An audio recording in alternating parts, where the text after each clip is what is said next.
Hello students, welcome to 11.4 Part 1, Chapter 11, Section 4, Part 1. And our focus here in Part 1 is going to be on multiplying and dividing rational expressions. In this section, we will be working with rational expressions and all four operations. It will be very important for you to remember how to add and subtract, multiply and divide fractions, because what we do here with rational expressions is based off of how we do those different operations with fractions. So specifically today we will be focusing on part 1 of the lesson, which is multiplication and division. Alright, let's jump right into multiplying. Now, multiplying rational expressions is really just the same as multiplying fractions. What you want to do is factor first, then look to cross cancel if possible. Then multiply the top times the top and the bottom times the bottom. Then look to simplify again, if possible. Then, for the most part, you will most likely be asked to state the restrictions. Make sure you set both denominators equal to 0 and state your restrictions. Alright, let's jump right into an example of multiplication. Here they want us to multiply and state the restrictions.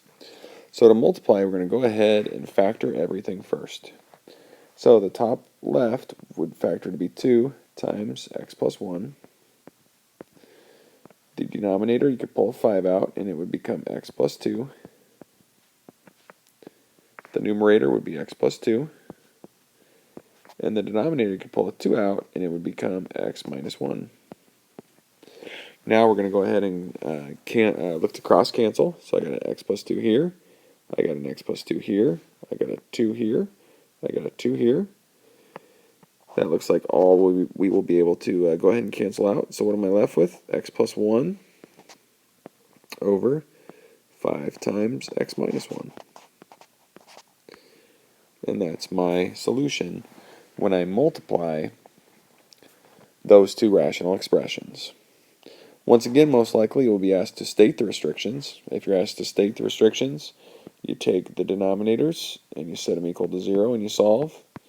So if I set the first denominator equal to 0 and solve that, x cannot equal a negative 2. And if I set the second denominator equal to 0 and solve, 2x minus 2 is equal to 0. And solve that, x equals 1. So x cannot equal negative 2 or 1. Alright, here's a second example of multiplication, which would be good to put down into your notes. It asks us to go ahead and multiply these two rational expressions. So to multiply these two rational expressions, once again, the first thing we're going to want to do is go ahead and factor. So if we factor the top, it would become b plus 3 and b plus 3. The bottom would become 3, the top 15, and the bottom b plus 3. So now the 15 and the 3 could cancel to become a 5 and a 1, and then there's a b plus 3 on the top and bottom that can be canceled out. So I would be left with 5 times b plus 3 over 1.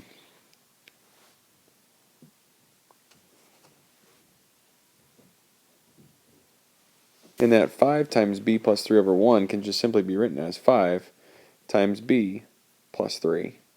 And then if you go ahead and state your restrictions by setting your denominators equal to 0 and solving, you'll see that x cannot equal negative 3.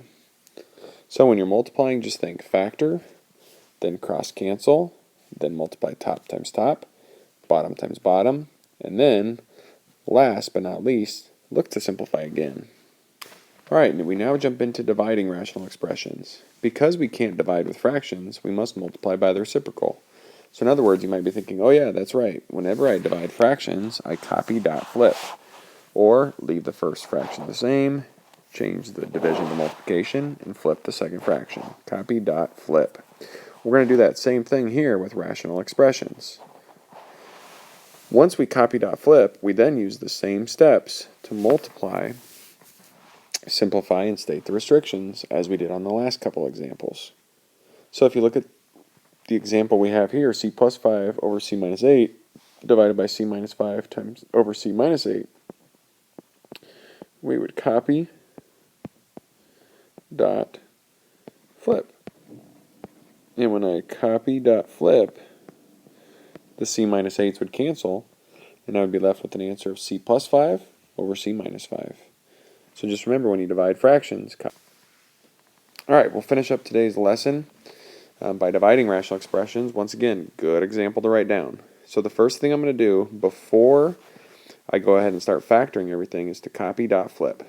Sometimes it'll be common that you see an Algebra 1 student begin to factor first, because we've taught you guys so much to factor. But with division, make sure you copy dot flip first, then go ahead and begin factoring.